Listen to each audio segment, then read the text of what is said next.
माया के बेस पर 3 गुण को धारण करके जब आप काम करते हैं अच्छे गुण पे और श्रीमत पे काम करते हैं तो आप देव गुणों में जाएंगे।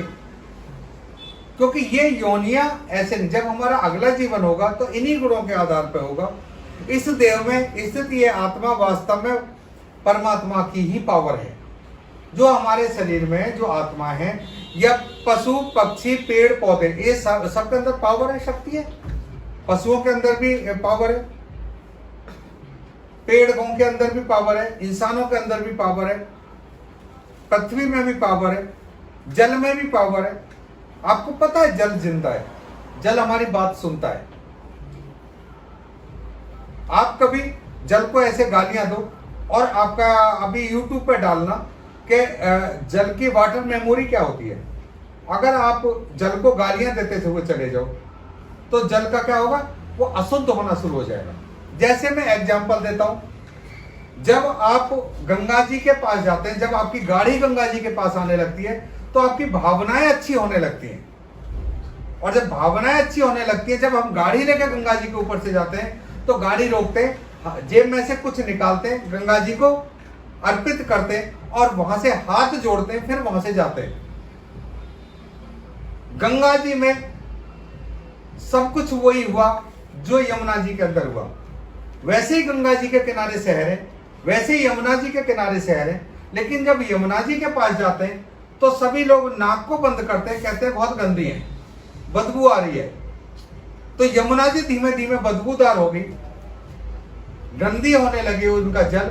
यमुना जी, गंगा जी आज भी शुद्ध है, यमुना जी आज भी स्मेल आने लगी। क्योंकि जैसी आपकी भावनाओं से उन्हें देखेंगे वैसे जल के अंदर गुण आने लगेंगे। गंगा जी के अंदर हम लोग कुछ भी, कितना भी हमने उसमें कूड़ा करकट कुछ भी डाला और खूब सफाई कराई, लेकिन जब प्रकृति ने साफ की तो सबसे पहले क्या है, गंगा जी ऐसे साफ होगी, बिल्कुल पवित्र। और गंगा जी के अंदर सदियों से, जब से मानवता की कभी सभ्यता ने जन्म लिया है, मानव ने कभी जब विचारणीय शक्ति की है, जब उसने अनुभव लिया है और गंगा जी को जब से उन्होंने पूजना शुरू किया है, गंगा जी के अंदर हम अस्थि विसर्जन करते हैं। वो अस्थि कहां जाती है? आप गंगा जी में जाओ नहाने, आपके पैरों में तो अस्थि नहीं लगती। जबकि अगर वही अस्थि, वो हड्डियां, जो बोन अगर आप जमीन में गाड़ दो तो वो जीवाश्म जो है, जो डायनासोर के जीवाश्म थे, कहते हैं 20,000 साल पहले, 25,000 साल पहले जब प्रलय आया था तो डायनासोर था और आज उसकी हड्डियां हमें जमीन में गड़ी हुई मिलती है।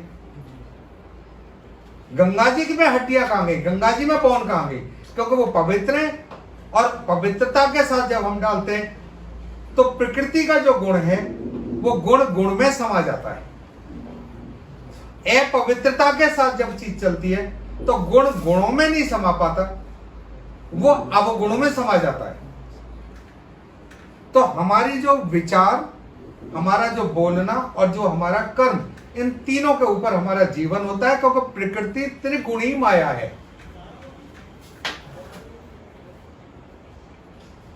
देह में स्थिति है, आत्मा वास्तव में परमात्मा की ही पावर है। वह साक्षी होने से उपद्रष्टा, यानी कि आत्मा क्या है, हमारा जो जीवन चल रहा है, हमने अपने जीवन को उपद्रष्टा, दृष्टा के रूप में देखना है, उपराम स्थिति में देखना है। अपनी पिक्चर, जैसे हमारी पिक्चर सामने चल रही हो, ऐसे हमें अपने जीवन को देखना है। यथार्थ सम्मत देने वाला होने से अनुमंता, सबका धारण पोषण करने वाला होने से भरता, यानी कि जो पावर है, जो हमारी आत्मा के अंदर पावर है, जो ईश्वरीय पावर है, वही इस शरीर की धारण पोषण करता है। वही जीव, वही इस शरीर को चलाता है। क्योंकि वो अपने अपने ऑर्गन के अंदर, जो हमारे ऑर्गन है, हमारा हार्ट है, लीवर है, किडनी है, इसमें जो समन्वय स्थापित करता है वो हमारी आत्मा ही करती है। अगर इनमें समन्वय खराब हो जाए, किडनी का समन्वय हार्ट से खराब हो जाए, हार्ट का समन्वय लीवर से खराब हो जाए, जो वहां से खून की नसें निकलती हैं, लंग्स के समन्वय फेरेनिक नर्व हमारे ब्रेन से खराब हो जाए, वेगस नर्व से अगर हमारा ना हार्ट का संबंध खराब हो जाए, तो क्या होगा, इनका और आत्मा इन पे निगाह रखना छोड़ दे तो क्या होगा, इनके समन्वय खराब हो जाएंगे, बीमार हो जाएंगे। तो आत्मा इनमें समन्वय बनाती है। जब ये आत्मा वीक होने लगती है, कमजोर, तो इनमें समन्वय खराब हो जाता है और हम बीमार होना शुरू हो जाते हैं। जीव रूप से भोक्ता ब्रह्मा आदि का भी स्वामी होने से महेश्वर और शुद्ध सच्चिदानंद घन होने से परमात्मा, ऐसा कहा गया। यानी आत्मा कौन सी डायनामिक पावर है, कौन सी जीवनी शक्ति है? जैसी परमात्मा की पावर है। परमात्मा, आत्मा कम पावरफुल, परमात्मा ज्यादा। लेकिन परमात्मा बहुत पावरफुल है, जो पूरे विश्व, पूरे ब्रह्मांड सबको चला रहे हैं। आत्मा आपके शरीर को चला रही है। जीवात्मा छोटी बड़ी हो सकती है। चींटी में भी आत्मा है, मच्छर में भी आत्मा है, कोरोना में भी आत्मा है, मक्खी में भी आत्मा है, पेड़ में भी आत्मा है, सारे पशु पक्षियों में आत्मा है। और हर आत्मा के अंदर अपने संस्कार है। इसलिए मानव, कभी भी जो मानव की आत्मा है, कभी जीव जंतु की आत्मा क्यों नहीं बनती? क्योंकि चींटी के अंदर मानव की आत्मा नहीं आ सकती, क्योंकि जो संस्कार है ये आपकी ग्रोथ हुई है नीचे से।